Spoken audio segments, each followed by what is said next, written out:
On his first day as the 46th President of the United States, we take a really interesting look back at who Joe Biden really is and how he got here. Addressing the entire world. This is America's day. In unlikely times, an unlikely president, and an unthinkable feat for this kid from Scranton, Pennsylvania. A young Joe Biden ruthlessly bullied for his stutter. He credits his parents for resilience, eventually overcoming the speech impediment by reciting poetry. And I used to get up at night and go stand in front of the mirror with a flashlight and practice.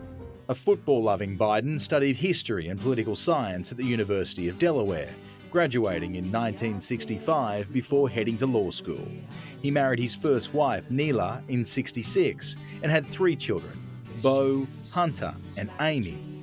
In 1972, Biden set his sights on the Senate, the 29-year-old running for the United States Upper House. Then, after an unlikely victory, he became the 5th youngest senator in US history. I expect these fellows are going to eventually judge me on my merit, not on my age. As his career reached new heights, his personal life hit a devastating low. Just weeks after the election, his wife and daughter were killed in a car accident, his 2 sons seriously injured. A distraught Joe Biden taking his oath of office beside his son's hospital bed. For the first time in my life, I understood how someone could consciously decide to commit suicide. Not because they were deranged, not because they were nuts, because they'd been to the top of the mountain and they just knew in their heart they'd never get there again. Then Joe met Jill. Marrying in 1977, daughter Ashley was born in 1981.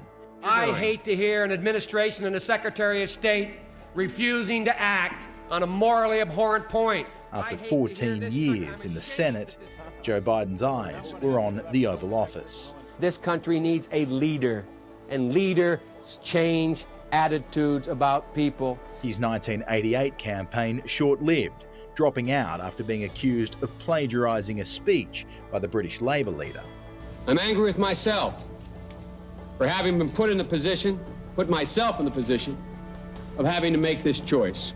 He would run again in 2007. There's an overwhelming national consensus, something has to be done. The system's broken. Beaten by Barack Obama, he got the next best thing. The next Vice President of the United States of America, Joe Biden.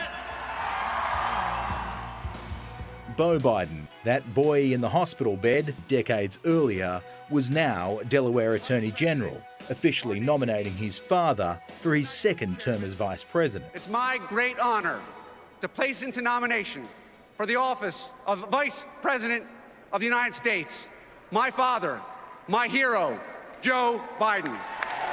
At the height of his political career, another personal tragedy. Bo Biden succumbing to brain cancer at the age of 46. I miss him every day. Bo was my soul. Bo was my conscience. President Obama ending the pair's terms together on a high. For the final time as president, I am pleased to award our nation's highest civilian honor, the Presidential Medal of Freedom.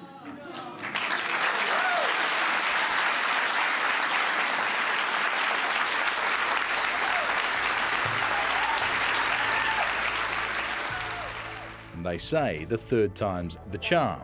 That's why today I'm announcing my candidacy for President of the United States. Joe Biden taking on the largest and most diverse field in history, winning the Democratic nomination to take on Donald Trump in the 2020 election. And make no mistake, united we can and will overcome this season of darkness in America. He turned to one of Bo's old friends, Senator Kamala Harris, to be his running mate for a wild ride to the top. The dizzying election campaign, marked by an unforgettable debate.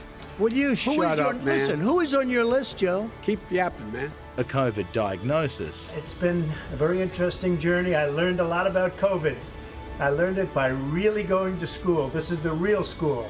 And unfounded claims of election fraud. We were getting ready to win this election. Frankly, we did win this election. Eventually, After 4 days of counting, he achieved what he dreamed for decades. I pledge to be a president who seeks not to divide, but unify. Breaking records, the 78-year-old is the oldest person to be sworn in as president. Kamala Harris, the first woman and first woman of colour to be vice president. Before trading Delaware for DC, a tearful farewell to his home state. You know, it's kind of emotional. And a tribute to both. I only have one regret. He's not here. Because we should be introducing him as president.